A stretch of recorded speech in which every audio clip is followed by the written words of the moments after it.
ప్రభావములు కలుగునుగాక.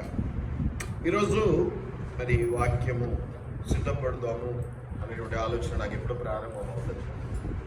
సో ఈ ఆదివారం అయిపోగానే మళ్ళీ కొత్తగా నెక్స్ట్ ఆదివారానికి చెప్తే బాగుంటుంది ఎట్లా అని మన కొంచెం అనుభవాలు, మన రోజువారీ కార్యక్రమాలు, మనకి ఏదైనా ఒక వాక్యం గుర్తుకొచ్చి జరిగితే ఆ వాక్యాన్ని పట్టుకోండి, ఇలాగా సిద్ధపడడానికి రూట్ క్రియేట్ అయిపోతాం. కాబట్టి ఆలోచన చేస్తూ ఉన్నప్పుడు మొన్న ఒక ప్రేయర్ దగ్గర నాగరాజు నోటి నుంచి ఆ పండుగ విషయంలో ఈరోజు ఒక పండుగ ఉంది ఆదివారం అనేటువంటి మాట విన్నాను. పరిశుద్ధాత్ముని పండుగ అనేటువంటి మాట మంచిది అనిపించింది. దాని గురించి కొంచెం మాట్లాడుతున్నాం.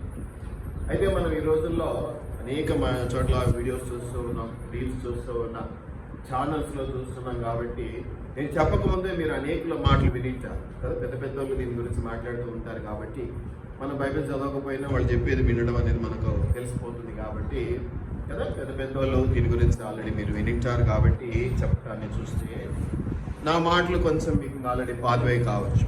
కాబట్టి అయినా కొంచెం ఓపికగా వింటారని నేను ఆశపడతా ఉన్నాను. ఎందుకంటే ఈ జ్ఞానవంతులు టీవీ చూసిన జ్ఞానము ఇవన్నీ పొందుకుంటారు. కాబట్టి ఇక ఆల్రెడీ మాకు కొంచెం తెలుసులే అనేటువంటి స్థితిలో ఉంటారు. కాబట్టి మనం ఇవన్నీ కొంచెం పాతగా అనిపిస్తుంటాయి, రిపీటెడ్గా అనిపిస్తుంది.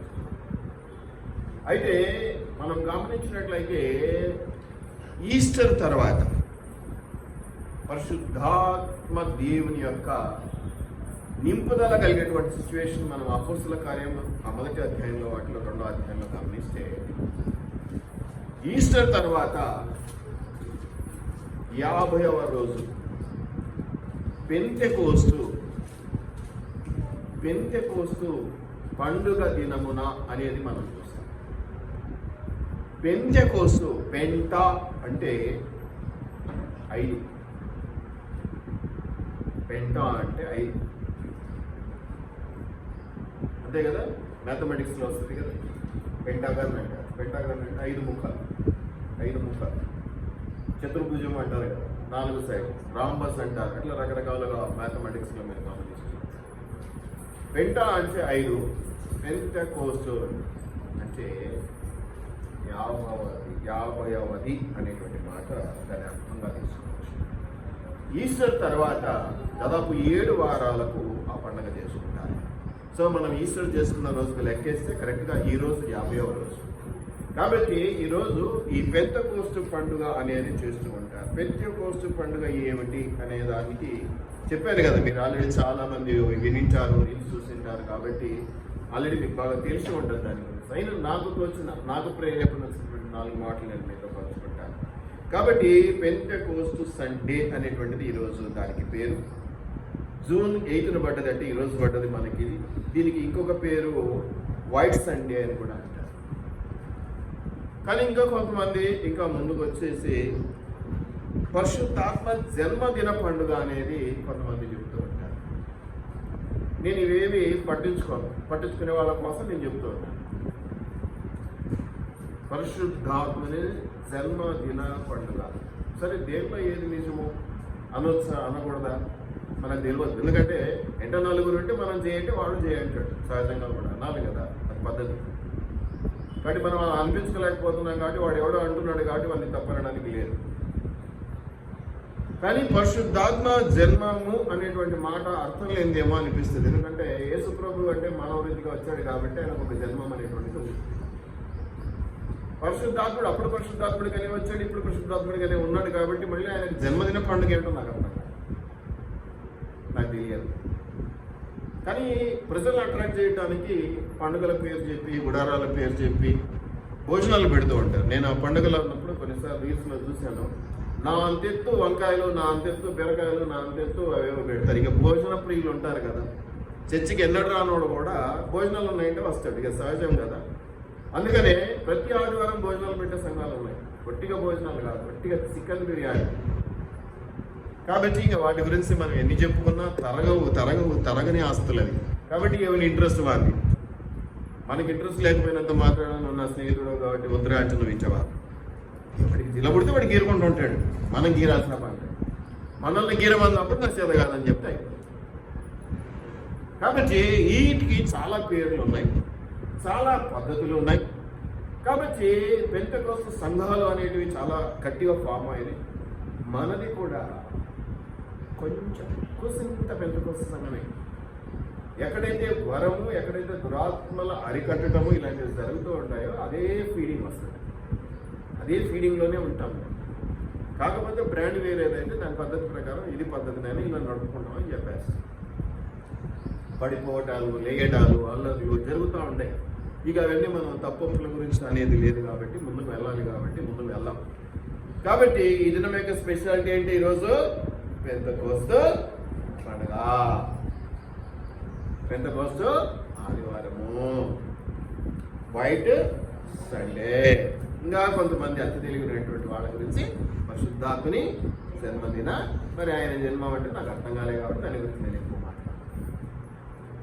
ఓకే, యేసుప్రభు విషయంలోనే అది కూడా క్రిస్మస్ డిసెంబర్ 25 లేదా అని చాలా మంది ఇబ్బంది పెడుతూ ఉంటారు. అది నిజమా కాదా? కానీ లోకమంతా చేసుకుంటుంది కాబట్టి ఆ డేట్ ఫిక్స్ అయిపోయిందని అంటూ ఉంటారు. కాబట్టి ఇక నాకు అయితే అర్హత లేదు దాని గురించి మాట్లాడతారు. కాబట్టి ఏ సంఘాలలో అయితే జరుగుతుంటుందంటే మీరు సాయంకాలం కొత్తపేట దాకా అట్లా వాకింగ్ పోయినారంటే మస్తు పోస్టర్లు కనిపిస్తాయి. ఈ ఈవినింగ్ ఉప్పల్ స్టేడియంలో ఆ మీటింగ్ ఉంది, తర్వాత బాబు జగజ్జీవన్ రావు దాంట్లో ఏముంది అని తెలుస్తూ ఉంటాయి. కాబట్టి మీరు షేర్ చేసుకోవచ్చు, ఈవినింగ్ వెళ్ళొచ్చు. ఆటో కావాలంటే అదే అసలు డబ్బులు ఇస్తే వాడు ఆటో అరేంజ్ చేస్తాడు. ఒకళ్ళు పోవాలంటే కష్టం. కొంచెం గుంపులు కుటుంబాలుగా పోతే తెలుస్తాయి. ఉప్పల్ దగ్గరే. కాబట్టి ఈ యొక్క పరిశుద్ధాత్మని విషయాలు మాత్రం నేను కొంచెం చెప్పదలుచుకున్నాను.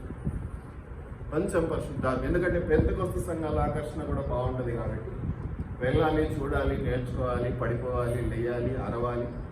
ఎందుకంటే పరిశుద్ధాత్మ దేవుడు మరి అల్లరికి కర్తగాడు అంటారు, కానీ ఏమో కొన్ని చోట్ల మనం చూస్తూ ఉంటాం కదా, ఎదురు ఇవన్నీ చూస్తుంటాం. కాబట్టి మీరు నేర్చుకుంటే మీకు బాగుంటుంది. శరీరం కదులుతుంటే గుడ్ ఎక్సర్సైజ్. కాబట్టి మీరు ఒక్కళ్ళు పోతే కుదరదు. కుటుంబాలుగా పిల్లలను తీసుకొని ఆనాడు ఇజ్రాయేలీలు యెరూషలేము మందిరానికి వెళ్ళినట్టుగా ఇద్దుల గోడలు కట్టుకొని పోవాలి దొరుకుతాయి. లేకపోతే శ్రీకాంత్ లాంటి ఆటో రిక్వెస్ట్ చేసుకొని వెళ్ళాలి కుటుంబాల పరంగా. సో అది మీరు గమనించుకోండి. నా వరకు ఈరోజు దేవుడు ప్రేరేపించినటువంటి విషయాన్ని కొంచెం మీకు అప్పగిస్తాను. పెంట అంటే 5, పెంతెకోస్తు అంటే 50వదిగా చెప్పబడుతున్నది. ఆనాడు మరి అపొస్తలుల కార్యంలో 2వ అధ్యాయంలో మీరు గమనించినట్లయితే మొదటి 3 వచనాల్లో కొన్ని మాటలు ఉన్నాయి. ఆ తర్వాత 46, 41 వచనాలు కూడా మనం చూసుకుందాం అదే అధ్యాయంలో. ఇలాగా పరిశుద్ధాత్మని విషయాలు కొంచెం ఆలోచన చేస్తూ ముందుకు వెళ్దాం. పెంతెకోస్తు పండుగ తప్పు అనేది నా ఉద్దేశము కాదు, అందరూ చేస్తున్నారు. పాత రోజుల్లో కూడా సేమ్ ఇదే ట్రెండ్ కనిపిస్తుంది. పస్కా పండుగ నుంచి 50వ రోజుకి వచ్చేసరికి ఇంకో పండుగ, గుడారాల పండుగ, ఈ పండుగ, ఆ పండుగ అనేసి. సరే, మరి అన్ని చేసినప్పుడు మరి దేవుడు చెప్పినవి అన్ని 100% పాటిస్తే ధర్మశాస్త్రం అయిపోతుంది. ధర్మశాస్త్రాన్ని పాటించలేకపోతున్నాం కాబట్టి దేవుడు ప్రేమ కొద్ది దిగొచ్చి ఈ విదేశాలు నన్ను ప్రేమించాలి, నేను చూసుకుంటా అనేసాడు. కాబట్టి పండుగలు ఆచరించడానికి ఒక పద్ధతి కదా, అట్రాక్షన్ అయిపోతుంది. మనం ఏంటంటే బాగా ఇది చెప్తున్నా, లేనిపోయిన ప్రోత్సాహం ఉండాలి. ఊరికి ఇట్లా అంటే కుదరదు, ఎత్తుకాలి. ఎత్తుకొని ఊపితే ఎంత ప్రోత్సహించినాడు ఆయన నన్ను అన్నట్టుంటుంది అన్నమాట. కాబట్టి పండుగలు తినడానికి మీకు ఇల్లు లేవా అన్న మాట గుర్తు చేసుకోరు ఎవరు. సంఘం దగ్గర తింటే తిన్నాడు. మరి ఆ రోజు మరి నలుగురిని తీసుకొస్తారు, వాళ్ళ బంధువులు, స్నేహితులను తీసుకొస్తారు. మరి ఇప్పుడు తీసుకురామంటే ఎందుకు తీసుకురారు ఎవరికి తెలియదు. ఇది రహస్యం, వాళ్ళకు మాత్రమే తెలిసిన రహస్యం. కాపరికి కూడా అందుబట్టదు. మధ్య రోజుల్లో కొంచెం తీసుకురండి అమ్మాయి, ఎవరినన్నా 4 వాక్యాలు వెళ్ళిపోతారంటే ఎవరు తీసుకున్నారు. అదే భోజనాలు ఉన్నాయని చెప్పండి, మరి అప్పుడు మాత్రం బంధువులు వచ్చేస్తారు. మరి ఎక్కడ నుంచి వస్తారు, అది అర్థం కాని విషయం. కాబట్టి ఇవన్నీ టాప్ సీక్రెట్స్. మీ విశ్వాసుల మధ్య మాత్రమే ఉండిపోతాయి, కాపరి దాకా రావు. మీరు బయటి వెళ్ళాక మాత్రమే మాట్లాడుకుంటారు దీని గురించి. కాపరేషన్ ఎవరు మాట్లాడతారు. కాబట్టి వాటి విషయాలు వదిలేద్దాం. తప్పకుండా మనం చూడవలసిన అంశం ఏంటంటే అపొస్తలుల కార్యంలోనే మరి 2వ అధ్యాయంలోకి మీరు గమనించినట్లయితే మొదటి మాటలు మనము చూస్తే ఎంత చక్కటి మాటలు ఉన్నాయంటే, పెంతెకోస్తు పండుగ దినము వచ్చినప్పుడు అందరూ ఒకచోట కూడి ఉండిరి. అప్పుడు వేగముగా వీచు బలమైన గాలి వంటి యొక్క ధ్వని ఆకాశము నుండి అకస్మాత్తుగా వారు కూర్చుండి ఉన్న ఇల్లంతయో నిండెను. మరియు అగ్నిజ్వాలల వంటి నాలుకలు విభాగింపబడినట్టుగా వారికి కనబడి వారిలో ఒక్కొక్కరి మీద వ్రాలగా అందరూ పరిశుద్ధాత్మతో నిండిన వారై ఆ ఆత్మ వారికి వాక్ శక్తి అనుగ్రహించిన కొలది అన్య భాషలలో మాట్లాడసాగరే. ఇది జరిగింది ఆ పెంతెకోస్తు పండుగ దినాన్ని. పెంతెకోస్తు పండుగ దినాన్ని అది జరిగింది కాబట్టి ఆ దినాన పరిశుద్ధాత్మ దేవుడు మొట్టమొదటిసారిగా వాళ్ళ మీదకి వచ్చాడు కాబట్టి, అంటే మొట్టమొదటిసారిగా వాళ్ళ మీదకి వచ్చాడు కానీ అసలు అంతకుముందు ఉన్నాడా లేదా అనేది మీకే అర్థమైంది. పాత నిబంధనలో కూడా ఉన్నాడా లేదా, అప్పుడున్నాడా ఇప్పుడున్నాడా లేడా, లేదంటే అప్పుడే కొత్తగా దిగి వచ్చాడా, అసలు పరిశుద్ధాత్మని గురించి మరి ఎక్కడ లేదా అనేది మీరు బైబిల్ చదివితే అర్థమవుతుంది. రోజువారీ బైబిల్ చదివే వాళ్ళకి అర్థమైపోతుంది.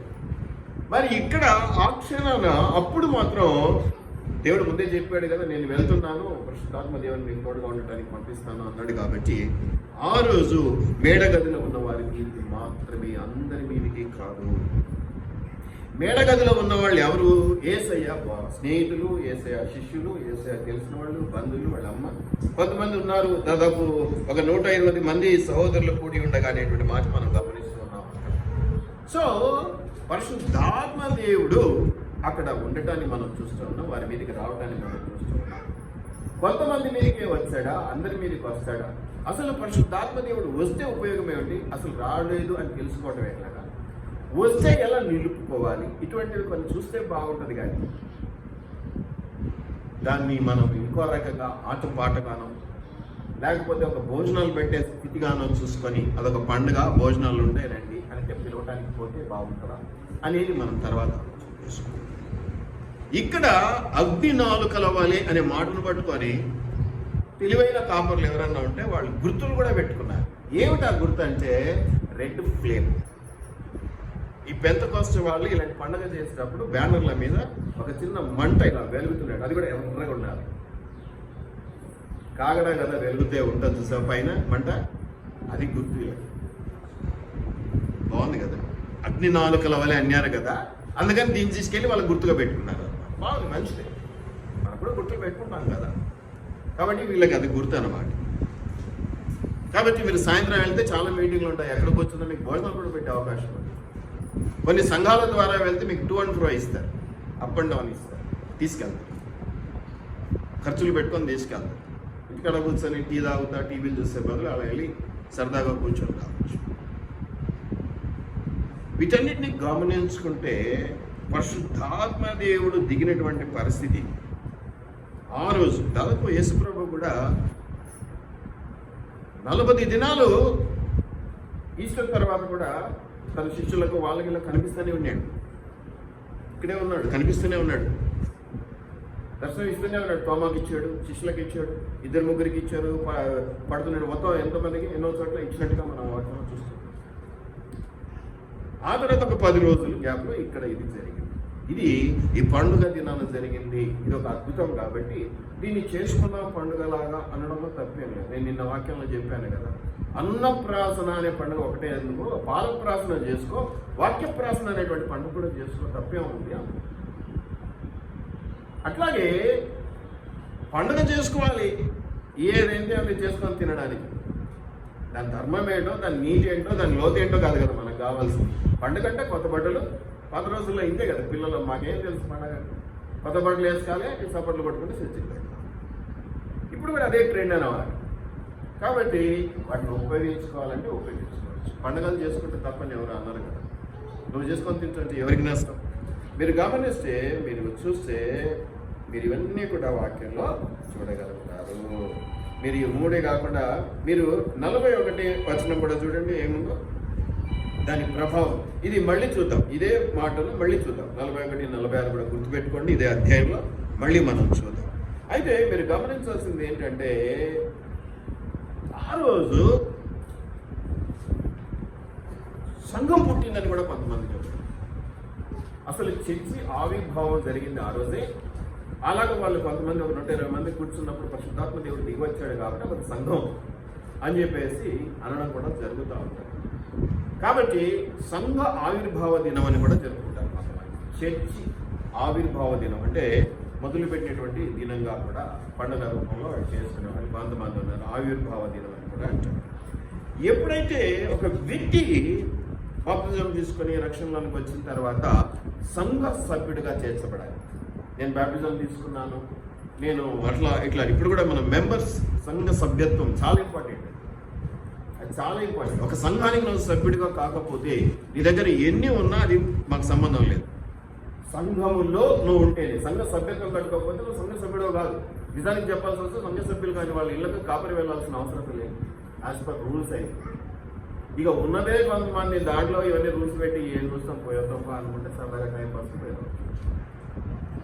వెళ్ళాల్సిన అవసరం లేదు, సభ్యత కట్టిన వాళ్ళ ఇళ్ళకి వెళ్ళాల్సిన అవసరం లేదు. సభ్యత్వం చాలా అవసరం. ఎందుకంటే సంఘము సభ్యుడు ఎప్పుడు కావాలి? రక్షించబడి బ్యాప్టిజం తీసుకున్నారు. అది సంఘ సభ్యత్వం. ఈ సంఘము దేవుని సంఘం. ఏదో ఇప్పుడు ఉన్నటువంటి విధిగా ఈ సంఘాలన్నీ కూడా ఐక్యతై యూనివర్సల్ చర్చ్గా మార్చబడి మహాసంఘముగా దేవుడు లేపుతాడు అనేది మన కాన్సెప్ట్. కాబట్టి సంఘ సభ్యత్వం లేకుండా, ఎవరైతే మెంబర్షిప్ అనేది లేకపోతే సంఘ సభ్యత అదొక గుర్తు మాత్రమే. సభ్యత్వానికి పెళ్ళయిందంటే ఏమిటి? తాలిబొట్టు, మెట్టెలు, ఇవన్నీ గుర్తులు కదా. అట్లాగే నువ్వు సంఘం సభ్యుడు, సంఘానికి వస్తున్నా ఇది నా సంఘం అని చెప్పుకోవడానికి నీకు అర్హత ఉందా? సభ్యత్వం కడితే అనుకోవచ్చు కనీసం మినిమం, అది మినిమం ధర్మం అన్నమాట. కానీ మెంబర్షిప్ కడతానండి అది సంఘానికి కడతాను. ఒకటేంటి మెంబర్షిప్ కట్టడం ఒకటే కాదు, ఇది రెగ్యులర్. నెలకు ఒకసారో 6 నెలలకు ఒకసారో కనిపిస్తే మళ్ళీ అట్లా కూడా వీలు కాదు, సభ్యత్వం కట్టినా వీలు. కాబట్టి సంఘ సభ్యులుగా ఉండటం అనేది ఒకటి. ఈ వీటిలో మొట్టమొదట ఆ బిడ్డ అంటే ఆ రక్షణ పొందినటువంటి బిడ్డ నేర్చుకునే అంశాలు ఏంటంటే మొట్టమొదటి ఫెయిత్, విశ్వాసం. తర్వాతది ఒబీడియన్స్, ఆ తర్వాతది ప్రేయర్. ఈ విధంగా ఈ మూడింటి చేత కష్టపడుతూ నిర్మించబడుతూ ఆత్మీయంగా ఎదుగుతూ ముందుకు వెళ్ళాలి. వీటిల్లో సంఘము కొంత మీకు సహాయం చేస్తూ ఉంటే, అసలైన సహాయము ఎవరు చేస్తారు? పరిశుద్ధాత్మ దేవుడు చేస్తూ ఉంటాడు. కాబట్టి ఆత్మను పొందుకోవడం చాలా చాలా అవసరం. కానీ ఆ రోజుల్లో మీరు గమనిస్తే మేడ గదిలో ఉన్న వాళ్లకు మాత్రమే లభ్యమయ్యాడు, దొరికాడు పరిశుద్ధాత్మ దేవుడు. ఆ పక్కన పండగ దినాన ఇంకా అనేక మంది వచ్చారు, కింద ఉన్నారని మీకు తర్వాత వచనంలో ఉంది, అనేకులు ఉన్నారు. అయితే వాళ్ళు ఆశ్చర్యపోయారంట, ఇదేంటి వీళ్ళు అన్య భాషలు అనే మాట కూడా మీరు ఇక్కడ పెంతెకొస్తు సంఘాలలో మనం చూసేది ఏంటంటే భాషలు మాట్లాడడం. భాషలు తప్పు కాదు, భాషలు మాట్లాడమని, భాషలు ఒక వరమని కూడా చెప్పబడ్డారు. అయితే భాషలు ఇక్కడ మీరు మాట్లాడిన అన్య భాషల గురించి మీరు చూస్తే, మీరు గమనిస్తే ఏమనుందండి? నేను బాంబే నుంచి వచ్చాను, నాకు తెలుగు రాదు. సమత నాకు ఎదురైంది. ఇద్దరి మీద పరిశుద్ధాత్మ దేవుడు ఉన్నాడు. ఉన్నట్టుండి సమత హిందీలో మాట్లాడటం, నా భాషలో నాకు తెలియని వాళ్ళు వచ్చి మాట్లాడటం మొదలుపెట్టారు. అంటే నీకు అది అన్య భాష కదా, నీకు తెలియని భాష, కానీ అది నీకు వచ్చేసి అది అన్య భాష. ఇక్కడ చెప్పబడినటువంటి అన్య భాష మీరు గమనిస్తే అపోస్తుల కార్యములలోనే 11వ వచనంలో 2వ అధ్యాయంలో వేదీయులు, అరబీయులు మొదలైన మనమందరమును మీరు మన భాషలో, నేను ఇంగ్లీష్ రాదు, అమెరికా వెళ్ళాను, ధారాళంగా ఇంగ్లీష్ మాట్లాడాను. అన్య భాష అనేది ఇక్కడ అలాంటి అర్థంతో చెప్పారు. తర్వాత ఈ రోజుల్లో మనం అక్షరభా ఏంటో అదేంటో ఆ భాషలు ఏంటో మనకు తెలియదు. అది తప్ప గొప్ప మనం విమర్శించలేం. ఎందుకంటే దాని వైపు ఆకర్షించబడి అసలు భాష మాట్లాడకపోతే మన దగ్గర పరిశుద్ధాత్ముడు లేడని నిర్ణయిస్తారు. కొన్ని చోట్ల నువ్వు భాషలు మాట్లాడవా అయితే నీకు పరిశుద్ధాత్ముడు లేడు, అంతే, అయిపోయి ఫిక్స్. ఇది మనం చూస్తున్నాం పెంతెకొస్తు సంఘాలలో కూడా మనం చూస్తున్నాం. కంపల్సరీ ఇది భాషలు మాట్లాడితేనే నీలో పరిశుద్ధాత్ముడు ఉన్నట్టు, భాషలు నీకు రాకపోతే నీలో పరిశుద్ధాత్ముడు లేనట్టు ఫిక్స్. అటంటే కొన్ని సంఘాలకు ఆత్మ గురించి మాట్లాడు, వాళ్ళ గురించి మనం ఏం చెప్పలేదు. కాబట్టి ఇవి ఏ యాంగిల్లో తీసుకెళ్తాయని విమర్శించడానికి మనకు హక్కు లేదు. ఎందుకంటే మీరు నమ్మి నా దగ్గరికి వచ్చి నన్ను ప్రేమిస్తే నేను విడమర్చి చెప్తాను. నీకు అటు ఆశ ఉండే, నీకు ఇటు ఆశ ఉండే, నువ్వు మళ్ళీ నా దగ్గరికి వస్తే చెప్పు అంటే ఆశ కొన్న ప్రాణాన్ని దేవుడు తృప్తిపరుస్తాడు. ఇటు పోరానైనా మనకు అవసరం లేదు ఎందుకు మనం. కాబట్టి మీరు గమనిస్తే ఇక్కడ చూడవలసినటువంటి అంశం ఏమిటి అంటే, ఆ భాషలు మన భాషలతో దేవుని గొప్ప కార్యములను వివరించున్న వారు మాట్లాడింది కూడా ఏంటి? దేవుని గొప్ప కార్యాలు వివరించారు ఆ భాషలు. ఎందుకంటే తనను ఆత్మీయంగా నేను బలపరచాలి, నన్ను తను బలపరచాలి. కాబట్టి నాకు రాని భాష అంటే నా భాష తెలుగు, ఆమె భాష ఇంకోటి ఏదో, కానీ ఆమె ఏం చెప్తుంది నాతో తెలుగులో స్పష్టంగా ఇది దేవుడు చేశాడు, ఇది దేవుని మేకలు, ఇది ఇట్లా అది ఎట్లా చెప్తాను. అది భాష. భాషలు అంటే ఈరోజు ఏమైనా ఎవరికైనా తెలుసా? భాషలు మాట్లాడడం టీవీలో అక్కడ చూడలేదు.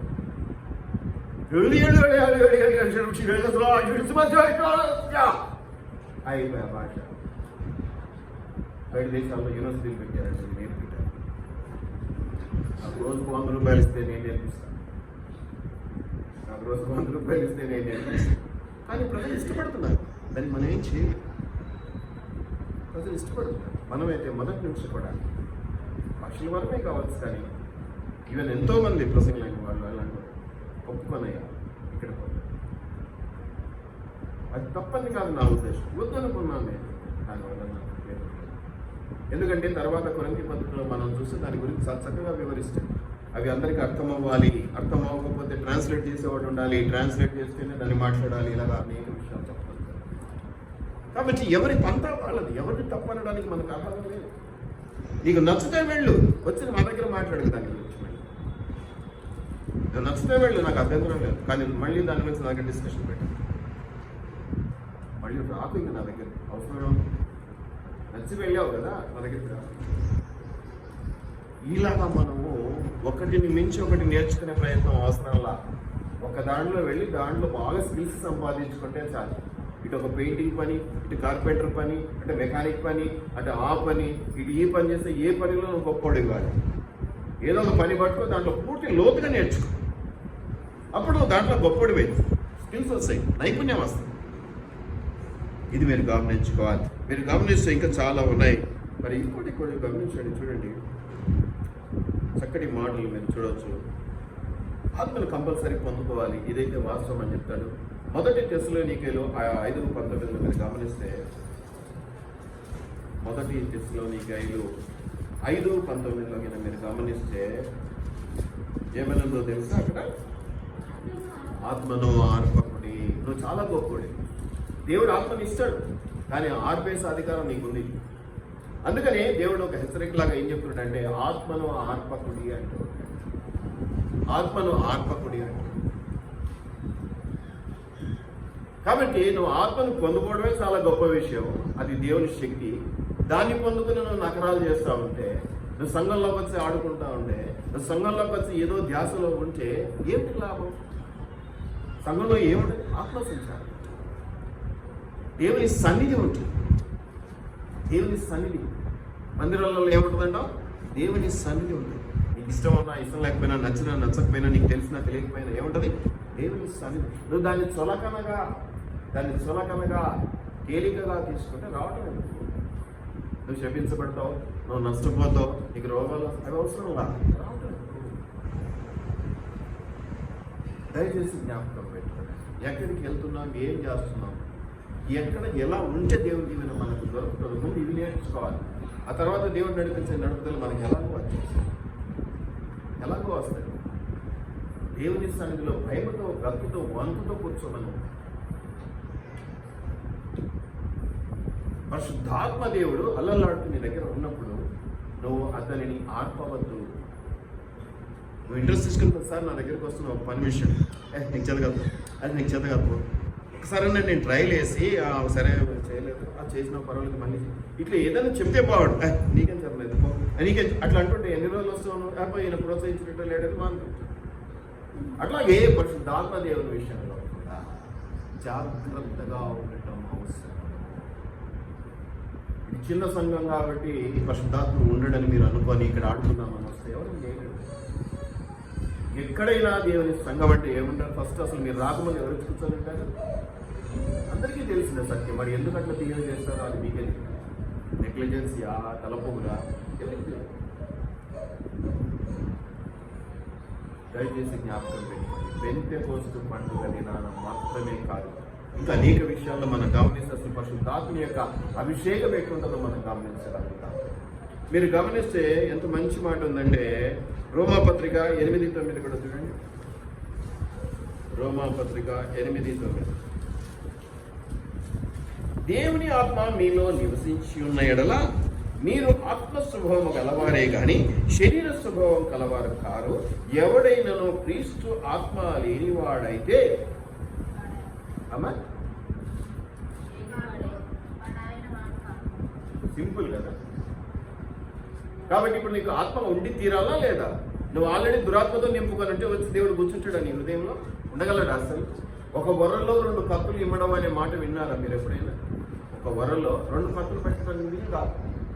మేము దురాత్మ స్వభావంతో నింపబడి పరిశుద్ధాత్మని పొందుకోవాలన్నట్టుంటే అది జరిగే పని కాదు. అంటే ఇప్పుడు నీ దగ్గర పరిశుద్ధాత్ముడు ఉన్నాడా లేదని కాపుడు చూడగానే చెప్పేసి మనసులో అనుకుంటాడు, వెళ్ళాడు కానీ బయటికి నిండా దయంతో ఉన్నాడు. వీడి పరిశుద్ధాత్మత అంటే ఎక్కడ ఉంటే ఎలా ఉంటాడు అనే దానికి సూచన చెప్తాను, గుర్తు. కాబట్టి పండుగ చేసుకోవడంతో ప్రాముఖ్యత వచ్చినట్టు కాదది. దాని నుంచి పొందుకోవాల్సిన ఆశీర్వాదం పొందుకోవడంతో దాని ఇంపార్టెన్స్ బయటకు వస్తుంది, దాని ప్రాముఖ్యత బయటకు వస్తుంది, దాని విలువ బయటకు వస్తుంది. ఏ పండుగ అయినా, ఏ ఉద్దేశమైనా దాని వెనక ఏమున్నది, దాని అర్థం ఏమిటని తెలుసుకొని చదవగలిగితే, దాన్ని నేర్చుకోగలిగితే మనం దీవించబడతాము.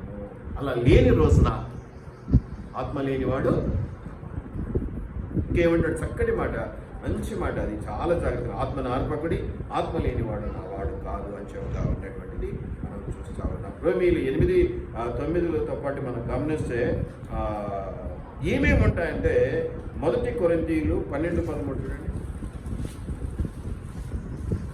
1 కొరింథీయులు 12:13. 1 కొరింథీయులు 12:13. ఎలాగనగా యూదులమైనను, గ్రీసు దేశస్థులమైనను, దాసులమైనను, స్వతంత్రమైనను మనమందరము ఒక్క శరీరములోనికి ఒక్క ఆత్మ ఏంది బాప్తిస్మం పొందింది, మనమందరము ఒక్క ఆత్మను పానము చేసిన వారమైంది. ఏం చెప్తుందండి? శరీరం ఒక్కటే. ఐక్యత గురించి మాట్లాడుతాం. ఆత్మ కలిగిన వాడు ఐక్యతతో ఉంటాడు, ఐకమత్యంతో ఉంటాడు.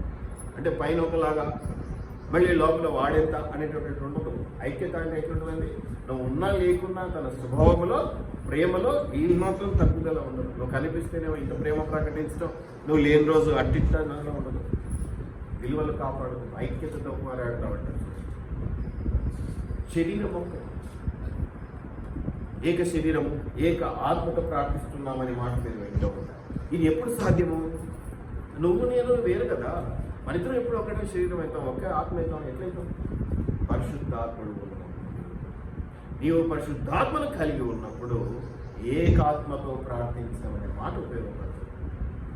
అలా లేకపోతే, అందుకనే దేవుడు ప్రార్థించినప్పుడు మీరు ఏకీభవించండి అంటే, ఇద్దరూ కలిసి ఏకత్వం కలిగి ఏక విషయంలో మీరు ప్రార్థించినప్పుడు ఏం జరుగుద్దట? అన్నీ జరుగుతాయి అని చెప్పబడతాయి. ఒకే కుటుంబంలో నువ్వు జరగాలని, నువ్వు జరగకూడదని నువ్వు ప్రార్థన చేస్తే దేవుడే డైలమాలో పడతాడు. కాబట్టి ఏకాత్మతో ప్రార్థించడం నేర్చుకోవాలి. అలా జరగాలి అంటే మానవులుగా మనకు కష్టం. అందుకని ఏం కలిగి ఉంటే అది సాధ్యమైనది? పరిశుద్ధాత్మని కలిగి ఉంటే సాధ్యమైనది. ఇంకోటి ఏంటంటే ఎఫెసీయులు 2:10. ఎఫెసీయులు 2:10 గమనించండి. ఎఫెసీయులు 2:10. మరియు వాటి యందు మనము నడుచుకున్న వల్లని దేవుడు ముందుగా సిద్ధపరిచిన సత్క్రియలు చేయుటకై మనము క్రీస్తు యేసునందు సృష్టించబడినటువంటి వారమై ఆయన చేసిన పని అయి ఉన్నాము. ఎప్పుడు ఆయన పనిగా ఉంటాము? ఆయన పని. ఈ పెయింట్ ఎవరు వేశారు? చర్చి పెయింట్ ఎవరు వేశారు?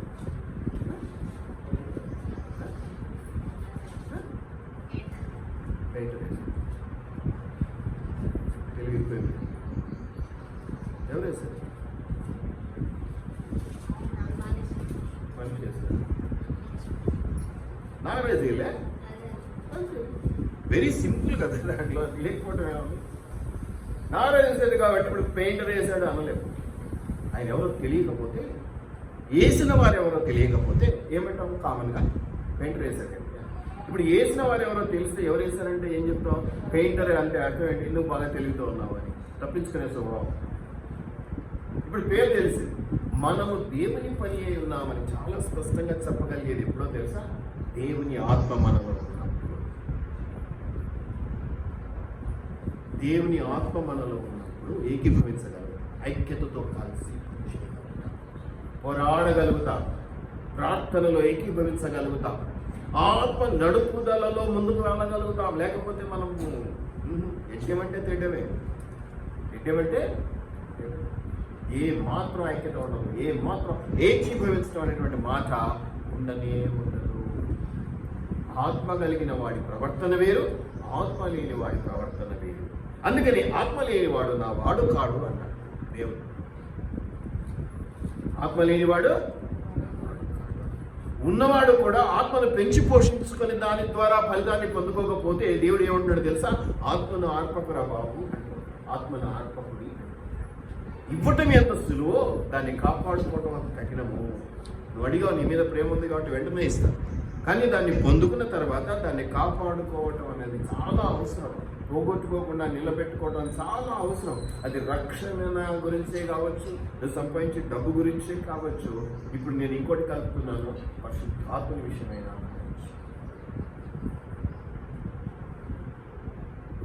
నువ్వు దేవుడు నమ్మేవంటే దేవుడు నీకు పరిశుద్ధాత్మని ఇచ్చేస్తాడు.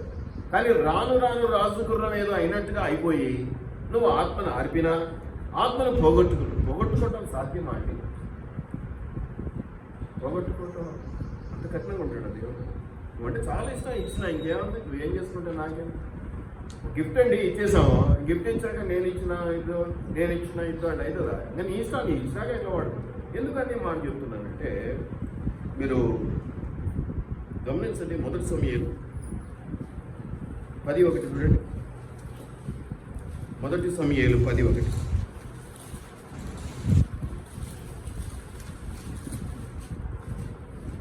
మొదటి సమూయేలు 10వ అధ్యాయం 1 అప్పుడు సమూయేలు తైలము బుడ్డి పట్టుకొని సౌలు తల మీద తైలము పోసి అతను ముద్దు పెట్టుకుని యెహోవా నిన్ను అభిషేకించి తన స్వాస్థ్యము మీద అధిపతిగా నియమించి ఉన్నాడని చెప్పి ఇలాగ సెలవించను అని దాని గురించి కొన్ని మాటలు చెప్తా ఉన్నాడు.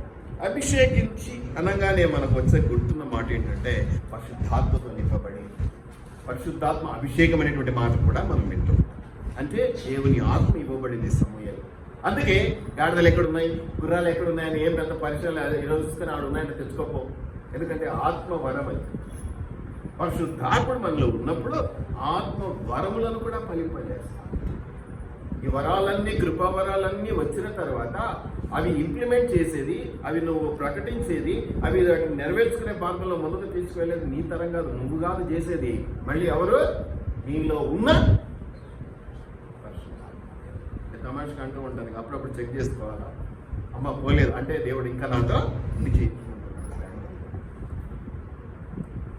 కాబట్టి ఆత్మ అంటే నేను ఈరోజు ఎందుకు ఈ టాపిక్ అంటే పెంతెకోస్తు పండుగ దినము అనేటువంటి ఒక చిన్న టాపిక్ మీద, పండుగలు చేసుకోవడం తప్పు కాదు, కానీ దాంట్లో ఉన్న లోతు గ్రహించి దాని ద్వారా పొందవలసిన మేలు ఆశీర్వాదం పొందుకుంటే మంచిది. పండుగలు చేసుకోవడం తప్పే కాదు అనే కాన్సెప్ట్ మీద నేను ఈ వాక్యాన్ని మొదలు. అనేక చోట్ల జరుగుతున్నాయి, ఈ పండుగలు చేసుకుంటూ ఉన్నారు. భయంకరంగా మంచి స్పీకర్లు, అంతర్జాతీయంగా వాడబడుతున్నటువంటి స్పీకర్. ఇలాగ గల్లీ పాస్టర్స్ ఉండరు, అక్కడ ఢిల్లీ పాస్టర్స్ ఉంటారు, ఇంకా ఎక్కువ తక్కువ అయితే ఫారెన్ రిటర్న్ పాస్టర్స్. విదేశంలో విశేషంగా వాడబడుతున్నటువంటి వాళ్ళు మనకు వాళ్ళు కావాలి, పరిచయాలు పెరగాలి, ప్రజలు పెంచుకోవాలి. ఎప్పుడు అట్లే కూర్చుంటాయి. అమెరికా వాడు పరిచయం పెట్టినాను ప్రసాదం, నేను కూర్చుంటాడు ఇట్లా కూర్చోడు. దయచేసి జ్ఞాపకం పెట్టుకోండి, ఎదగాలి మీరు. ఇంతకుముందులాగా రిస్ట్రిక్షన్స్ ఏం లేవు. అడిగిపోతే ఏమైందో, ఇడిగిపోతే ఏమైందో తలం లేదు. హ్యాపీగా వెళ్ళండి, ఎదగండి, నేర్చుకోండి. మంచిది. ఇక్కడ మీరు గమనిస్తే ఆత్మ ఇచ్చాడు, అభిషేకించాడు కదా, నూనె పోసి పరిశుద్ధాత్మను పొందుకున్నాడు, దేవుని ఆత్మను పొందుకున్నాడు, యెహోవా ఆత్మను పొందుకున్నాడు సౌలు. మరి 16వ అధ్యాయము 14-13 దీంట్లోనే 16వ అధ్యాయం.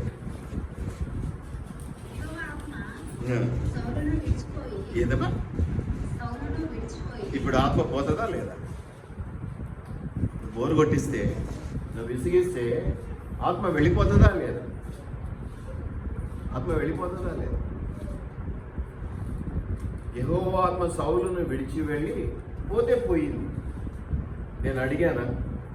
ఏదో సమయంలో వచ్చాడు, అభిషేకించాడు, దేవుని ఆత్మ నా మీద బాగానే ఉంది. ఇప్పుడు పోయింది, నేను అడగలేదు, వచ్చింది నాకు, నేను అడగలేదు, పోయింది, అంతవరకు బాగానే ఉంది. తర్వాత ఏం జరిగిందమ్మా? ఇప్పుడు పరిశుద్ధాత్ముడు ముందు ఎవరు వచ్చి కూర్చుంటారు? ఇప్పుడు మన పరిస్థితి ఏంటి? దేవుని ఆత్మను పొందుకోతే దీనికంటే పొందుకోకపోవడమే బెటర్ అనిపిస్తుంది కదా.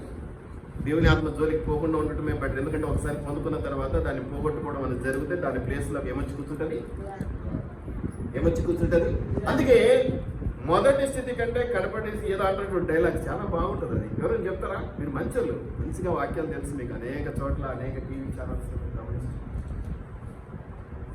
మొదటి స్థితి కంటే కడపటి స్థితే, కడపటి స్థితి కంటే మొదటి స్థితే ఏమన్నా చెప్పు. ఏదో బాగుంటుందని ఏదో అంటారు, ఘోరంగా ఉంటుంది. మొదటి స్థితి కంటే కడపటి స్థితి ఘోరంగా ఉంటుంది. ఎందుకంటే మొదటి స్థితిలో దేవుని ఆత్మను పొందుకున్నాం. దేవుని ఆత్మ నిన్నెప్పుడు నశింప చేయదు, నిన్నెప్పుడు వర్ధిల్ల చేస్తుంది, నిన్నెప్పుడు బాగులోకి నడిపించాలని చూస్తుంది, నిన్నెప్పుడు ఆశీర్వాదంలోనికి నిలబెట్టాలని చూస్తుంది. దాన్ని పోగొట్టుకున్న రోజున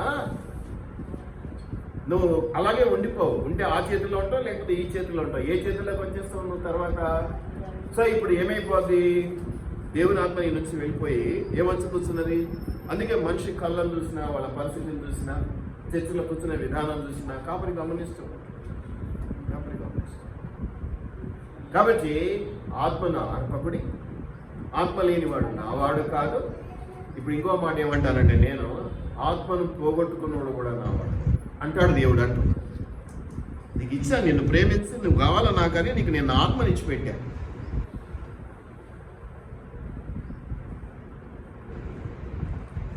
ఎంతో గొప్పగా నిన్ను ప్రేమించి ఇచ్చినటువంటి ఆ గిఫ్ట్ని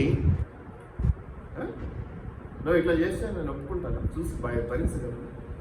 అట్లాగా జరిగించుకొని నష్టపోయే పరిస్థితి రాకూడదని దేవుడు ఎంతో హెచ్చరికగా పెట్టేటువంటిదే ఆ పరిశుద్ధాత్మని విషయము. ఒక మాట అంటాడు తెలుసా, ఆ పరిశుద్ధాత్మకున్న విలువను చెప్పడానికి, యేసుప్రభు విలువని చెప్పడానికి యెహోవా దేవుడు ఏం చెప్పాడు? మీరు ప్రార్థన చేయండి, కానీ యేసు నామములు అడగటం అనేది చేస్తే నేను పలుకుతానని మనం ప్రతి ప్రార్థనలో యేసు నామమును అడుగుతున్నాము తండ్రి అన్నట్టుగానే నువ్వు నన్ను తిట్టు, ఏం కాదు, నేను క్షమిస్తాను అన్నాడు యేసయ్య. కానీ పరిశుద్ధాత్మని లేకపోతే క్షమాపణ లేదన్నాడు. అంత ఈజీ కాదు ఆ పరిశుద్ధాత్మ అనే మాట పలకటానికి కూడా భయపడాలి. యేసుప్రభు అన్న యేసయ్య అని అనుకోవచ్చు, పర్వాలేదు. కానీ పరిశుద్ధాత్ముడు, పరిశుద్ధాత్మ పండుగలు అంత ఈజీ కాదు. ఆ పదం అనేది, ఆ మాట అనేది, ఈ మాట నేను వాక్యంలో రెఫరెన్స్ చూపించాలా మీకు తెలుసా? నన్ను ఏమన్నానండి పర్వాలేదు, పరిశుద్ధాత్మని దూషించిన వాడికి గట్టిగా చెప్పాలి. మీరు అంతా ఉత్సాహం అంటే మిమ్మల్ని పెద్దకోసలకు తీసుకెళ్ళి కొంచెం ఊగేటట్టు చేయాలి. నా వల్ల కావట్లేదు, ముసలిని అయిపోయింది. లేదంటే భాషలు మాట్లాడండి, ఎవరికన్నా వస్తే కొంచెం ఉత్సాహం వస్తుంది, మూతులు ముడుచుకొని కూర్చున్నారు. బాగా ఇంట్రెస్ట్ పెరిగిపోయినట్టుంది వాటి మీద. నేను ఇవి చెప్పేసరికి మీకు ఇంట్రెస్ట్ పోతున్నట్టు. ఏం కాదు, మళ్ళీ పెంచుకోవచ్చు. ఎంతసేపు, గంటసేపు బయటికి పోగానే మళ్ళీ ఓడేయాలి. ఆ వాక్యం ఉన్నదా లేదా? నన్ను దూషించిన వారికి క్షమాపణ ఉంది, కానీ పరిశుద్ధాత్మను దూషించిన వారికి ఉందా లేదా? ఎస్ అని చెప్పండి, మరి గట్టిగా చెప్పండి ఒకసారి. అంటే ఇప్పుడు పరిశుద్ధాత్మని విషయాలు యేసుప్రభు విషయాల కంటే ఇంకొంచెం కేర్ఫుల్గా, ఇంకొంచెం మంచిగా, ఇంకొంచెం భయం భక్తితో టేకప్ చేయాలా, లేకపోతే యేసుప్రభే అన్నిటికీ పరిశుద్ధాత్ముడు ఎవరు అన్నట్టు చూడాలి? ఎట్లా చూడాలి పరిశుద్ధాత్మని విషయాలు? అంత ఈజీనా? పరిశుద్ధాత్మని పొందుకోవటం అంటే 4 చప్పట్లు కొట్టి 4 అన్య భాషలు అని చెప్పి ఉదరాభద్ర అనగానే వచ్చేసిన పరిశుద్ధాత్మ దేవుడు కాదు. పరిశుద్ధాత్మ దేవుడు అంటే అది కాదు. భాషలు మాట్లాడేది ఎలా మాట్లాడారు చెప్పానుగా. నేను ఇంగ్లాండ్కి పోయినా అక్కడ ఏం భాష కూడా నాకు తెలియదు. ఆ ఇంగ్లాండ్ వాళ్ళు నా దగ్గరకు వచ్చి చక్కగా తెలుగులో వివరించి చెప్తున్నాను, వానికి వచ్చలేదో కూడా. అది పరిశుద్ధాత్మని భాషలో వరం. భాషలో వరం నేర్పిస్తున్నారు, పాపం కూడా పెట్టుకోరు.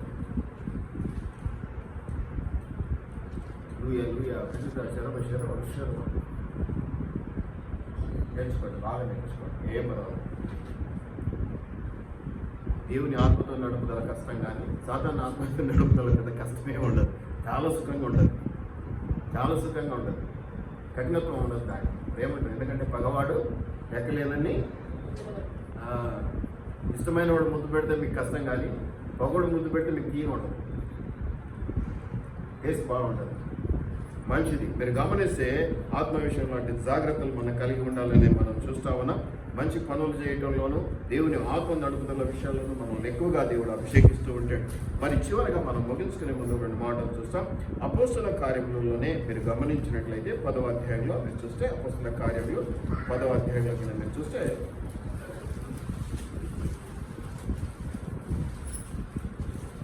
అపోస్తుల కార్యములు 10వ అధ్యాయంలో మీరు చూస్తే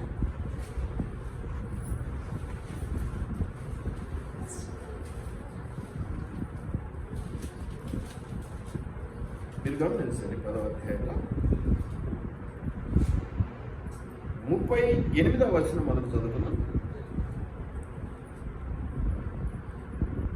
అదేదనగా దేవుడు నజరేయుడైన యేసును పరిశుద్ధాత్మతో శక్తితో అభిషేకిస్తున్నాడని ఎన్నోసార్లు చూపించారు. అంటే యేసు ప్రభు సైతము మానవ అవతారంలో ఉన్నప్పుడు ఆయనకు కూడా పరిశుద్ధాత్మాభిషేకం జరిగింది. పరిశుద్ధాత్మను పొందుకున్నాడు ఆయన కూడా తప్పలేదు. కాబట్టి నీకు నాకు అది కంపల్సరీ. నీవు నేను ఖచ్చితంగా పరిశుద్ధాత్మను పొందుకోవాల్సినదే. కానీ పొందుకోవడానికి సులువైన మార్గం అంటే నువ్వే దిక్కంటే ఇచ్చేస్తావు. అందులో అనవాలి, ఇచ్చిన తర్వాత దాన్ని పెంచి పోషించుకోవడం, దాన్ని పోకుండా పట్టుకోవడం నీ బాధ్యత. ఎందుకంటే పోయిందంటే ఏమొచ్చి కూర్చుంటుందో మనకు తెలుసు. ఇక ఆ దురాత్మను వెళ్ళగొట్టడం ఎవరి తరంగా కనపడదు, చాలా న్యాయంగా ఉండదు. ఎందుకంటే బాగా తెలివి మీరిపోయి ఉంటుంది కదా, అలవాటైపోయి ఉంటుంది కదా, ఆ దురాత్మను పట్టడం కష్టం. కాబట్టి మీరు గమనించినట్లయితే ఇప్పుడు 44, 45, 46 పేతురు ఈ మాటలు ఇంకా చెప్పుచుండగా అతని బోధ విన్నవారందరి మీదికి పరిశుద్ధాత్మ బోధలు వినాలి. సంఘంలో ఏం వినాలి? వాక్యం అనే బోధ వినాలి. వీటికొచ్చి అదేంటి ఇదేంటి పిల్లలు ఆడుకుంటున్నారా లేదా, ఇలా ఓ పోని బాగున్నారే, ఈడ ముద్దు చేయడానికి చాలా టైం తీసుకుంటూ ఉన్నాను. ఎందుకంటే డైవర్షన్. నేను ఎంతకాలం కొత్త నుంచి ఇప్పటి వరకు చెప్తున్నాను, మీ పిల్లలే మీకు వాక్యం వినకుండా డిస్టర్బ్ చేయడానికి సాతాను ఏర్పాటు చేస్తాడు. అప్పుడే ఏడుస్తాడు, అప్పటి వరకు ఆడుకుంటాడు. కాబట్టి చాలా జాగ్రత్తగా ఉండాలి. సాతాను ఇవన్నీ ఏం చేస్తాడంటే కుయుక్తి, కుతంత్రం, తంత్రం, మంత్రం, యంత్రం 5 ఉంటాయి మన దగ్గర. కుయుక్తి, కుతంత్రం, తంత్రం, మంత్రం, యంత్రం, ఇవన్నీ చాలా ఉంటాయి. కాబట్టి ఖచ్చితంగా వాక్యం బోధ వినాలి. వింటే ఏం దొరుకుతుందండి? ఏం దొరుకుతుంది? వాక్యం వింటే ఏం దొరుకుతుంది? మొట్టమొదటి పరిశుద్ధాత్మ దేవుడు దొరుకుతాడు. ఈ పరిశుద్ధాత్మ దేవుడు దొరికితే నువ్వు షైన్ అవుతావు, నువ్వు అభివృద్ధిలోకి వస్తావు, నువ్వు ఆశీర్వాదంలోకి వస్తావు. ఫస్ట్ ఆఫ్ ఆల్ అది జరగకుండా నీ పిల్లల రూపంలో అడ్డుకోవచ్చు, స్నేహితుల రూపంలో అడ్డుకోవచ్చు, ఇంకా కఠినంగా మాట్లాడాల్సి వస్తే నీ సెల్ ఫోన్ రూపంలో నిన్ను అడ్డుకోవచ్చు. అందుకే చాలా సంఘాలలో switch off your cell phones, switch off. కొత్తలో బాగుండేది కానీ ఇప్పుడు మీరు అందరూ ఆన్ చేసుకుంటున్నారు. సంతోషం, మాట్లాడాలి కదా. కోట్ల రూపాయలు విలువైనదైనా పక్కన పెట్టేసి ఈ టైంలో డిస్టర్బ్ చేయకండి చెప్పగలిగిన వాడు నిజమైన విశ్వాసం. అది నాకు కోట్ల ఆదాయం తెచ్చిపెట్టి పని. వాక్య సమయంలో నేను డిస్టర్బ్ కాదు. సంఘం అంత టైం అని నేను అడగటంలో వాక్యం ఒక 1 hour maximum, 45 minutes to 1 hour. ఈ డిస్టర్బెన్స్ను మీరు ఆపుకోలేకపోతే వాక్యం మీలోకి వెళ్ళదు. పడుకున్నా, నిద్రపోయినా, నువ్వు అలసటతో పడుకున్నా వాక్యం వెళ్లకుండా చేయడానికి, నీ చెవుల్లోకి వెళ్లకుండా చేయడానికి సాధారణ ఆడైనా ఉంటాడు అనుకున్నారు కదా, ఇక్కడ కూడా ఉంటాడు. మన ప్రార్థన ఇద్దరు వింటారు. మనం మొరపెట్టుకుంటుంది దేవునికైనా ఇస్తాడా లేదా, ఏం మొరపెట్టుకుంటుంది శిల్ప అని వింటా ఉంటాడు. ఎవరు మంచివైతే దేవుడు ఇస్తాడని తెలుసు కాబట్టి మంచివై దేవుడు ఈడని సిద్ధపడినప్పుడు ఆ పాప చర్చికి సరిగా రాదు, వాక్యం చదవాలి, ఇట్లా ప్రార్థన చేసుకోవాలి అంటాడు. దేవుడు అంటాడు, నా బిడ్డ చదివే, నా ఇష్టం, నేను ఇస్తాను. మత్తయి సువార్త 20వ అధ్యాయంలో మొదటి గంటకు వచ్చినోడికి 1 దినారం, చివరి గంటకు వచ్చినోడికి కూడా 1 దినారం ఇవ్వటం నా చిత్తం అన్నాడే, అలా ఇస్తాడు. ఒకవేళ చెడ్డమనుకో యేసుప్రభు అంటాడు, ఈ బిడ్డ ఇక్కడ అడుగుతుంది, నేను ఇయ్యనని తెలుసు కదా అని అట్లా అనేసరికి టక్కున అవన్నీ తను తీసుకొని చెడ్డది కదా, అడిగింది కదా, ఇస్తే నువ్వేం భ్రమలో ఉంటావు? నేను యేసుప్రభుకి మొరపెట్టాను, యేసుప్రభు ఒప్పుకున్నాడు, అందుకే ఇచ్చాడు. కానీ దాన్ని భ్రమ పెట్టింది ఎవరు? దయచేసి జ్ఞాపకం పెట్టుకోండి. యాన్నో ఉంటాడు, ఎక్కడో ఉంటాడు కాదండి, నీ పక్కనే ఉంటాడు. ఈ పక్కన ఉండటానికే అధికారం, నీలోకి రావడానికి మనకి అధికారం లేదు. కానీ నీలోకి రావడానికి ఒక్కరికి ఉంది అధికారం. ఎవరికి అది? నీ పరిశుద్ధాత్మ దేవుడికి. అందుకనే ముందు తీసుకొచ్చి దేవుని ఎక్కడ కూర్చోబెట్టుకోవాలి? సెంటర్ ఆఫ్ యువర్ హార్ట్, నీ యొక్క హృదయ లోతుల్లో, మధ్యస్థంలో కూర్చోబెట్టుకోవాలి. ఈ విధంగా నువ్వు ఆత్మను పొందుకొని, దాన్ని సంరక్షించుకొని, దాన్ని భద్రపరుచుకొని, దాన్ని కాపాడుకొని, దాన్ని పెంచుకొని, దాన్ని పోషించుకొని, దాని నడుపుదల ప్రకారం నువ్వు నడవకపోతే ఇస్తున్నామా కూర్చుకుంటున్నామా, పండగ చేసుకుంటూ పండగ అయిపోతుంది. ఇయర్స్ న్యూ ఇయర్ వస్తుంటుంది, న్యూ ఇయర్ పోతుంటుంది అన్నట్టుగా పండుగలు వస్తుంటాయి పోతుంటాయి, నువ్వు మాత్రం ఆత్మ లేనివాడుగానే నిలబడిపోతావు. ఆత్మ లేనివాడుగానే దయచేసి గుర్తుపెట్టుకోండి. 45, 46 వచనాలు కూడా మనం ఈ మాట చూస్తూ ఉన్నాం. ఇంకా మనం చాలా విషయాల్లో మనం ముందుకు వెళ్ళవచ్చు. మనం గమనిస్తే అపోస్తల కార్యం 8వ అధ్యాయంలో కూడా చూడండి. 8వ అధ్యాయం 17, 16. ఇక్కడ మీరు 16 కూడా చదవండి. అంతకు ముందు వారిలో ఎవరి మీదను ఆయన దిగి ఉండలేదని ఎవరి గురించి చెప్తున్నారు? పరిశుద్ధాత్మని గురించి చెప్తూ ఉన్నారు. 10 మంది ప్రజలు ఉన్నారు, వారి మీద ఎవరి మీద ఆయన దిగి ఉండలేదు. అయితే ఏం జరిగిందట? వారు ప్రభువైన యేసు నామమున నేను బాప్తిజం తీసుకున్నాను, నా దగ్గర పరిశుద్ధాత్ముడు ఉన్నాడని విర్రవీగకు. నువ్వు బాప్తిజం తీసుకొని ఉండొచ్చు, నీలో దేవుడు లేడు అని చెప్పడానికి చాలా పరిస్థితులు ఉన్నాయి. వీళ్ళందరూ బాప్తిజం తీసుకున్నారు, కానీ వాళ్ళలో బాప్తిజం తీసుకోగానే ఇళ్ళలు కంగానే పండగ కాదండి. నువ్వు బాప్తిజం తీసుకోగానే అన్నీ అయిపోయినట్టు కాదు. నేను కూడా కొంతమందికి ప్రోత్సహించడానికి, మీరు రక్షించబడ్డారంటేనే మీకు ఆత్మని ఇచ్చేస్తాడమ్మా దేవుడు అంటారు. ఆత్మని కాదు, విశ్వాసాన్ని ఇస్తాడు ఫస్ట్. ఆ విశ్వాసంలో బలపడితేనే. ఇప్పుడు నువ్వు బాప్తిజం తీసుకున్నావు కాబట్టి దేవుని బిడ్డను అయినా నేను చెప్పుకో, నేను క్రైస్తవున్నాను ఎవడు కాదంటే, కానీ క్రైస్తవుని చెప్పుకుంటూ తిరుగు ఏమైంది? తప్పేముంది దాన్ని? చెప్పుకుంటే పోయేది ఏముంది? ఎట్లాగో చర్చకొచ్చి కూర్చొని పోతున్నావు అంటే క్రైస్తవులు అంటారు కాదు. వాళ్ళకి ఏం తెలుసు? ఇన్ని జరిగితేనే నువ్వు క్రైస్తవుడు అని అంటే వాళ్ళు ఒప్పుకుంటారా? చర్చకొచ్చి పోతున్నారు కదండి అంట. కానీ వాళ్ళు వచ్చి పోతుంటారు, కానీ ఇవన్నీ చేస్తేనే వాళ్ళు క్రైస్తవుడు అని చెప్తే వాళ్ళకి అర్థం కాదు.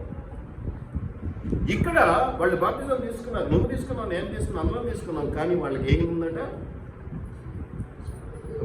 ఏముంది అంటే ఏముంది? ఆత్మ లేనితనం.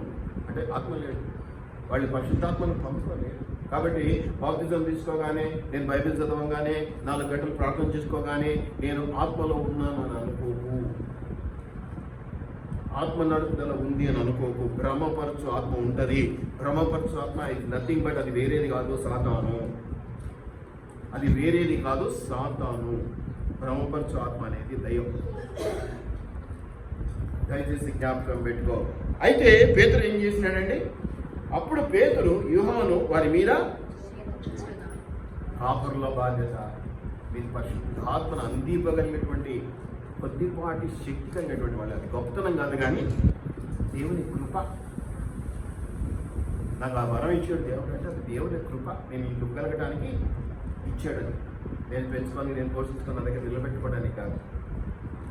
ఎవరికి ఇవ్వడానికి? ఇదిగో ఆత్మ లేని వారికి, ఆత్మ నడుపుదల లేని వారికి.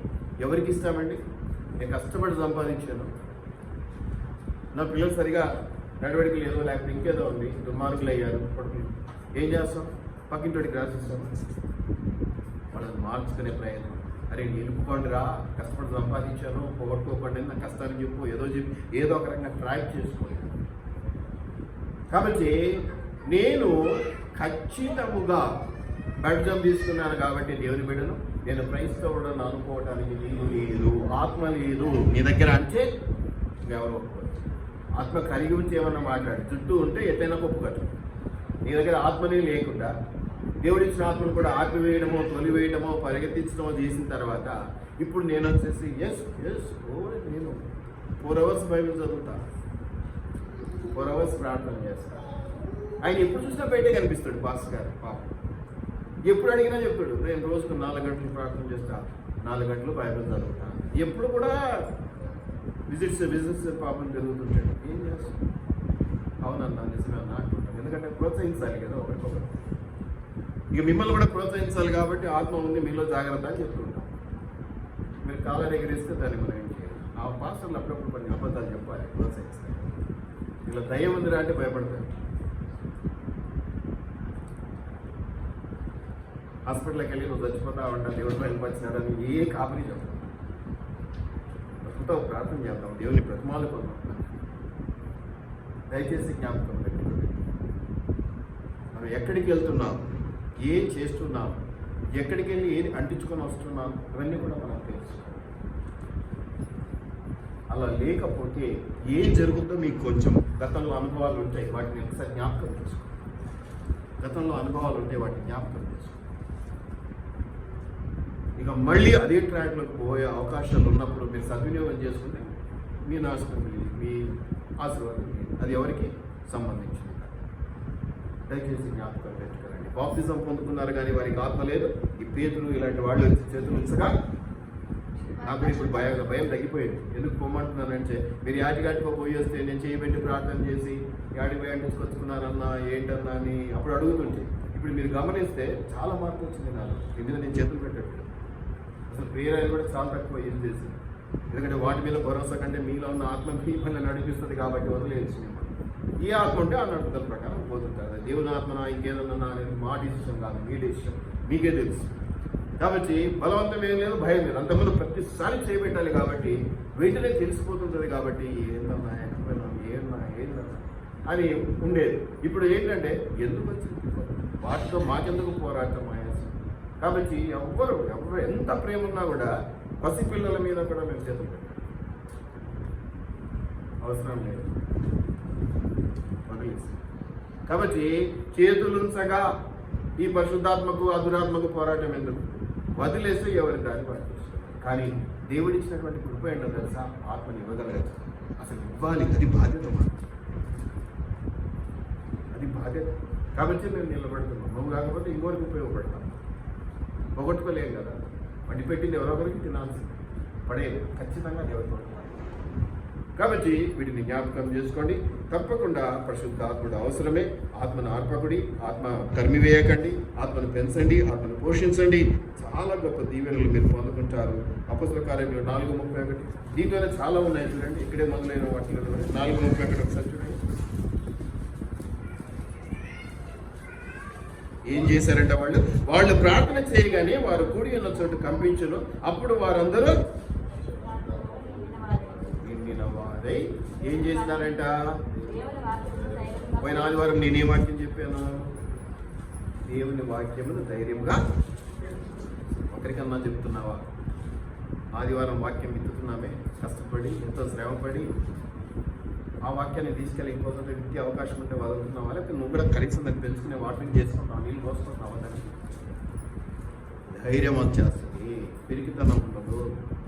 దేవుని ఆత్మ కలిగిన వాళ్ళకి వాటి ధైర్యంతో దేవుని వాక్యమును బోధించారు. 5వ అధ్యాయం కూడా చూడండి, 5.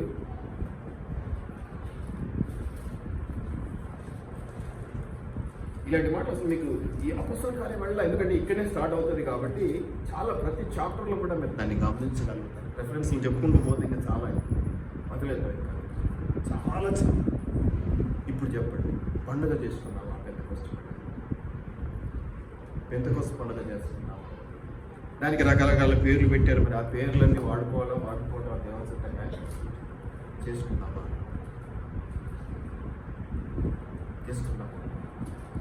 చేసుకుంటే ఎలా చూసుకోవాలి? ఆత్మను పొందుకోకుండా పండుగలు చేసుకుంటే బాధ్యత.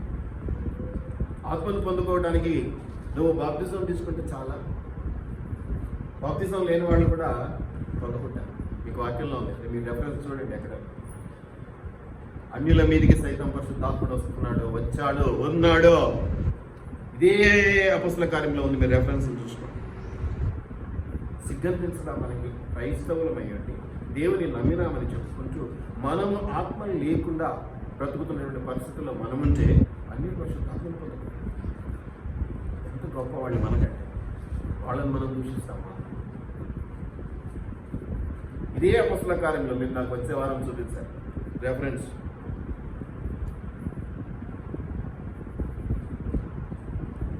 మీరు గమనిస్తే ఎన్నో చక్కటి మాటలు, ఎన్నో చక్కటి దీవెనలు ఉన్నటువంటి పరిస్థితి మనము దేవుని ద్వారా మనం పొందుకుంటాం. ప్రకారము అన్యుల మీద ఆత్మను కుమ్మరిస్తారు. ఉందా లేదా వాక్యం? అన్యుల మీద, మీ కుమార్తెల మీద ఆత్మను కుమ్మరిస్తారు. ఇప్పుడు చెప్పండి, వాడు గొప్ప, మీరు గొప్ప? చూస్తామానా నేను బైబిల్ చదివినా, నేను 1 గంటలకు లేచి ప్రార్థన చేసుకున్నా, నేను అది చేసిన ఆత్మ నేను కొన్నిసార్లు చూడగానే చెప్పేస్తారు కొంతమంది. మన ఈ మధ్య కృపావరం గారిని మీటింగ్కి తీసుకెళ్ళి ఏదన్నా అయిపోయినారా అనేసి కొత్తగా పరిచయం పాపం ఏదో సరేలే అని తీసుకెళ్ళి అంటే ఆత్మతో ఉన్న వాడికి తెలిసిపోద్ది ఆ ఫీలింగ్. కొన్నిసార్లు అటువంటి వెళ్ళబుద్ధి కాదు, వెళ్ళినా బలవంతంగా చెప్పాం కదా, ఏదో సాటిస్ఫాక్షన్, కస్టమర్ సాటిస్ఫాక్షన్. అక్కడ ఆత్మ ఉండదని మాకు తెలుసు, కానీ ఏం చేస్తామంటే కస్టమర్ సాటిస్ఫాక్షన్ వెళ్ళి ప్రార్థన చేస్తా. దయచేసి జ్ఞాపకం పండగ చేసుకోవాలి, సంతోషంగా ఉండాలి, కానీ ఆత్మను పొందుకొని, ఆత్మను నిలబెట్టుకొని, దేవుని ఆత్మ ప్రేరేపణ ద్వారా ఆయన నడిపించినటువంటి మార్గము ద్వారా వెళ్తా పండగ చేస్తాం. ఏ ఇబ్బంది రాదు, ఏ ఇబ్బంది లేదు. ఎప్పుడైతే నీ నుంచి దేవుని ఆత్మ వెళ్ళిపోతుందో, సౌలు నుంచి వెళ్ళిపోయినట్టుగా, అప్పుడు పోయింది ఇచ్చాడు తీసుకున్నాడని యోగు డైలాగ్ కొడితే కుదరదు. దేవుడు ఇచ్చను, దేవుడు తీసుకొనేను అంటే సరిపోదు అక్కడ. ఎందుకంటే అది వెళ్ళాక వచ్చి కూర్చునేది చాలా డేంజర్. ఏంటి? దురాత్మ ఒకటి వచ్చి కూర్చునేను. ఇప్పుడు అది పట్టి పీడించబడుతున్న వాళ్ళని మేము చూస్తే అది పోదు, వాళ్ళ కోసం మేము ప్రయాసపడలేము. ఎందుకంటే ప్రయాసపడినా మళ్ళీ మీద తెచ్చుకుంటారు ఇంకొక దగ్గరికి పోయి. కాబట్టి మా పనికి ఇదే అయిపోతుంది. వానికే మా సంవత్సర కాలాలు, మా జీవిత కాలాలు సరిపోతాయి. ఇంకొకరి మీద ధ్యాస పెట్టలేము, ఇంకొకరికి సాయం చేయలేము. వీళ్ళనే సరిపోతాయి రోజులలో. అందుకని ఏం చేస్తాం? బాధ అనిపించిన వదిలేరమ్మా. ఎందుకు వచ్చింది తిప్పలు? ఆంతరం వాడు పోగొట్టుకోడు, మళ్ళీ ఎక్కించుకొని తెచ్చుకుంటాడు. ఎందుకు వచ్చింది? కాబట్టి ఆటికి పోకు, ఇటుకి పోకు అవసరం లే. ఎక్కడికి వెళ్తున్నాడో అక్కడికి వాళ్ళు ఉన్నది, అక్కడికి వెళ్ళేది రెండు ఒకటే. అటువంటిప్పుడు మనం ఎందుకు దాన్ని అర్థం? కాబట్టి వెళ్ళాలి, వెళ్ళకూడదు అనేది కాదు, కానీ వెళ్తే ఏం చేయాలి, వెళ్తే ఏ పొందుకొని రావాలో మనం చేరగలిగాం. పండుగలు చేసుకుందాం, పరిశుద్ధాత్మను పొందుకుందాం. దేవుడు అనుగ్రహించే పరిశుద్ధాత్మ శక్తితో మనం నడిపించబడితే అది ఆశీర్వాదము. దాని ద్వారా వచ్చే నిండైన మేలు మనం పొందుకోగలుగుతాం. ప్రార్థన చేసుకుందాం.